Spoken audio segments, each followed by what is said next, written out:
you ever looked at thumbnails like Mr. Beast or Mark Rober and thought, I could never do that? Or have you tried to up-level or improve your thumbnails and had your videos perform even worse after you attempted it? See, the good news here is you don't have to do either one. In fact, I'm here to tell you, you probably shouldn't even try. Because by the end of this video, I'm going to show you a new kind of thumbnail that is way more effective and so simple, I've given them the name UnThumbnails. Howdy everyone, Nate here. After reviewing thousands upon thousands of YouTube thumbnails, I have realized that they can all be placed on a scale. On one end of the scale, we have raw thumbnails, and on the other end, we have highly engineered thumbnails. So here's the thing, many small to mid-sized YouTube channels are aware of this scale, if at least subconsciously, where on one end is the very raw, unpolished, and on the other end is the highly engineered. And many creators think, oh, in order to be successful, I need to create these highly engineered thumbnails. But what happens most of the time is that they arrive in this dead zone where their thumbnails are actually worse than these other thumbnails on the scale. I'm going to show you the spectrum of thumbnails you could be making for your channel and point out why the UnThumbnail is actually the superior choice for most YouTube creators. By the way, if you want a simple visual way to remember what I'm about to show you, you can join my group and I will send this to you. You print it off and stick it on your wall to remind you how to make UnThumbnails. As we walk through this spectrum of thumbnails, I need to provide a quick disclaimer. Each of these thumbnails can be successful depending on your audience expectations and the style that fits your content. And if after watching this, you find that one of these thumbnail styles is crushing it for you already, please keep doing, is that grammatically correct? Please keep doing, please keep doing what's working. That is correct, right? Oh my gosh. No need to fix what isn't broken. But notably for some of these, especially on the raw end of the spectrum, they don't perform consistently. So if you find yourself not having consistent results with your videos, listen up. All right, starting left to right on this thumbnail spectrum, we have raw thumbnails. These thumbnails are exactly what they sound like. Raw, spontaneous, a screenshot, a single moment in the video with not a lot of edits or changes done to them after the fact. I've shown you this channel before. This is Daniel Thrasher. He's doing very well with this raw side of thumbnails. Like this one, when your superpower is really, really bad, it's almost exactly just a screenshot from the footage itself. Or this one, when you have an allergy. Some of these thumbnails toe the line between raw and an unthumbnail, but we'll get to that in a moment. For another example of a raw thumbnail in action, this one was recommended to me recently. It's called Henry Cavill being sharp as a tack for almost 2 minutes. But if you look at the thumbnail, what's happening here? It's just a moment from the video, and it's even got some, what I think is called encoding blur on it. So who should be using raw thumbnails the most for their videos? Well, because of the nature of raw thumbnails, they tend to be more sporadic or unpredictable. They rely entirely on the spontaneity of the raw image itself. That doesn't always connect or perform well with a smaller audience. So 9 times out of 10, to get consistent results with a raw thumbnail pattern, it has to be a larger channel with an already existing dedicated audience. Because, pausing for a random algorithm moment here, if the core audience enjoys the video and they're gonna watch whatever video you publish, no matter what the thumbnail looks like, even if the thumbnail looks totally absurd, they're still going to click on and watch that video. You've got that core set of data that the algorithm just eats up and loves. And if the algorithm doesn't have that core set of data from the core audience that's large enough, then that video will never spread very well, and it will probably be dead in the water, just like my goldfish. In a nutshell, these raw thumbnails perform the most consistently for these channels that have a sizable core audience that just like that raw style. Now let's swing to the other extreme of this scale, and that is the highly engineered thumbnails. These are the types of thumbnails that you most often see when you think of, ooh, eye-catching, flashy thumbnail. This is what we're looking at. Now there's a good chance that you watching this could list off several channels off the top of your head that are doing these types of highly engineered thumbnails. Many of these highly engineered thumbnails almost transcend reality in that they often contain images that are highly manipulated or situations that didn't actually happen, but they're meant to represent something. Every highly engineered thumbnail still needs to tell a compelling story to be effective. It's not the polish itself that makes it a good thumbnail. But hold everything here, because here is where it starts to get tricky.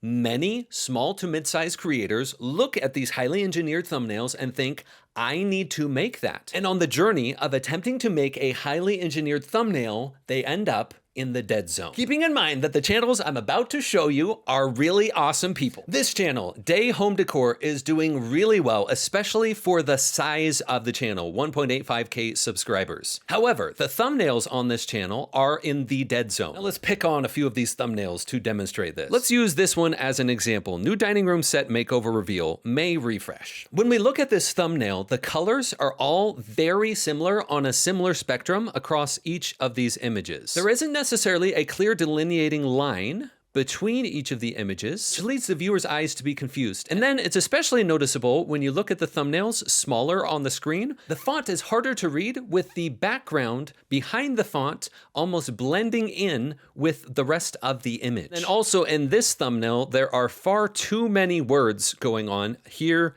and here to make it easily digestible. Now, before you go on and say, hey, this type of thumbnail works all the time in the decor space, I'm gonna show you later on how I would fix this thumbnail using real examples from other decor channels. Well, we'll get to that in a moment. Many of these thumbnails try to be visually interesting, but in the end, they end up being cluttered and not having a good focus. And unfortunately, there's a reason I call it the dead zone. It doesn't lead to as many clicks as it could. So what kinds of thumbnails are actually exploding the channels of small to mid-sized creators right now? Introducing the UnThumbnails. You might be thinking, okay, Nate, well, how do you know that these UnThumbnails work? Recently, I conducted a study of thousands of YouTube videos. The purpose of that study was to find standout videos from fairly small YouTube channels that have been published recently. And I was originally looking at the titles on those videos. But guess what? Of that same data set, 72% of these standout explosive videos had UnThumbnails on them. That to me is not a fluke. That's a pattern. So what exactly is an UnThumbnail? Let's break it down and look at some real examples so you can see it in action. Also, if you're anything like me, sometimes you'll hear information, but it's not as easy to recall it to memory, which is why I created this handy dandy thing. I'll send you if you join the group. By the way, people that are already part of the Radical Creators group, I sent this to you just this morning. All right, here are the 4 simple ingredients that make up an UnThumbnail. Number 1, use an original image or images. These are not stock images. They are original to each video produced. And the really effective images lean into raw,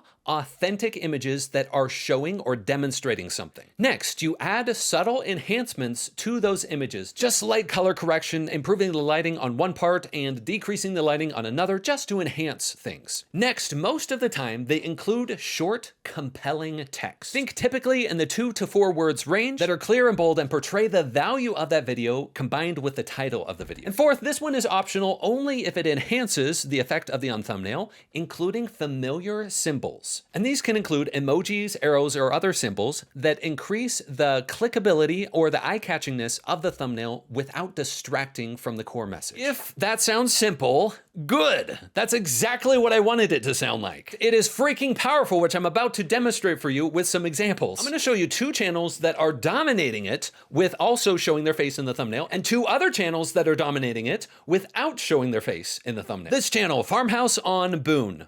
These thumbnails are quintessential UnThumbnails. You'll notice a few things on each of these. They include some form of original image, and yes, these images are enhanced and color corrected. Each of those images typically include some sort of action or activity happening. Like this one, for example, Lazy Dinner Ideas. The main character is holding what is presumably a pot of food. It's demonstrating with this original image, this is dinner. Or this video, Simplifying the Summer as a Family of 10. Again, we've got a lightly edited image that has some simple text on it. Now, a key thing to note here is even though it's called an UnThumbnail, many times the original images used in the thumbnail are in fact staged images. As is the case with this video, this is probably a staged image to portray something. You'll notice that this part of the image down here is an original image. We've got some interesting line layering going on up here. Then we've got the text, Old Barn, New Farm. And then this image over here is not native to this background image. It is in fact a separate image that has been juxtaposed over this image. But each image is an original photograph, and this one on the right is placed over it to give the impression of standing in front of this barn. This is what we mean by taking original images and subtly enhancing them by placing them together. Another channel that absolutely crushes it with these UnThumbnails is Ali Abdal. You'll notice with many of these, like this one, I'm starting a new series about financial and time freedom. This thumbnail has been lightly enhanced. The image over here is slightly brighter than the background. You notice the background is slightly darkened. And we don't know if this background back here is the same image as this image up here. Then simple text is added over here with a familiar symbol in the form of an arrow pointing to another familiar symbol / part of the image that is a stack of books. Now let's look at some that don't utilize showing a face as a main character in the thumbnail. This channel, Pick Up Limes. If you look at many of their videos, many of them do feature a face as a main character in the thumbnail. However, many of them either don't show a face or have the face as a background character, as part of the background of the video. Take this one, for example, high protein meals, 30 gram plus protein meals for 30 days. With this one, the person's face is simply a background object right here for the framing of the food right here. And yes, this image has some subtle enhancements. The foreground is in focus and the background is blurred out back here. And then as with the other ones, we've got some simple text to add some additional layers of value portrayal for the thumbnail packaging. Here's another one that performed very well for this channel, almost 500,000 views on it. We've got simple text up here at the top and then an original enhanced image here, and the remainder here and here is all the same image. Now for another example of a channel that doesn't show their face at all, we've got this one, Aussie Drongo. This one's in the gaming space, but you'll notice an interesting thing with each of these thumbnails. The background image on each of these is a screenshot from the footage of the video itself. We've got an enhanced image that's the screenshot from the footage. We've got a familiar symbol right here, as well as other familiar symbols. And then we've got some simple text. AOE4 is the video game, and then season 11 is here. The only thing that would make this thumbnail better is if it had a boop the like button on it or something like that.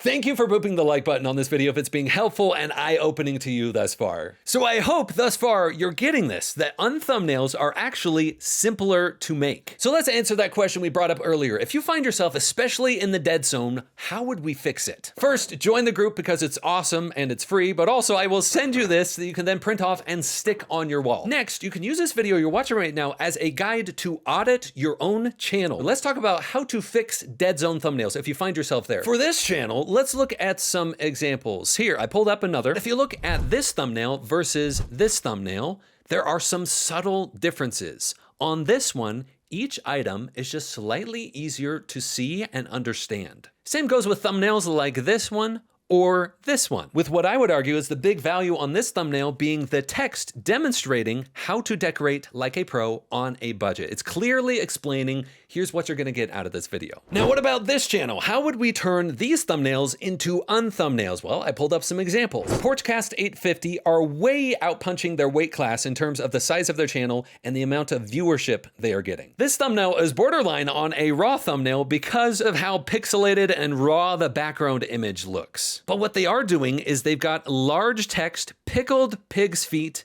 and a clear emotion going on over here. So for Eats Unknown, a simple change that could be made is simply having the characters be larger in the frame and clearer to understand. Here's another one from that same example channel. Again, we've got an original image with some subtle enhancement, the green toxic smoke coming out of this can, and then the text, canned snails, this guy's face, it's just selling that video. Or another angle that could be taken with this trying gross foods. From this channel, The Boys, we've got this thumbnail. Large, disgusted, emotional face, familiar object in an arrow, and then an original image that's probably not the same image as the face, but it has been zoomed in to show the disgusting food that they're about to test. Find that you are not currently doing UnThumbnails and what you are doing is not performing as you would like it to, I highly recommend you test them out. And also, remember that deep dive I talked about earlier where I analyzed thousands of YouTube videos to find the titles that were standing out? The reality of the matter is, thumbnails, even UnThumbnails, are just one side of the coin of good packaging. And if you want to know what kinds of titles are absolutely crushing it right now on YouTube,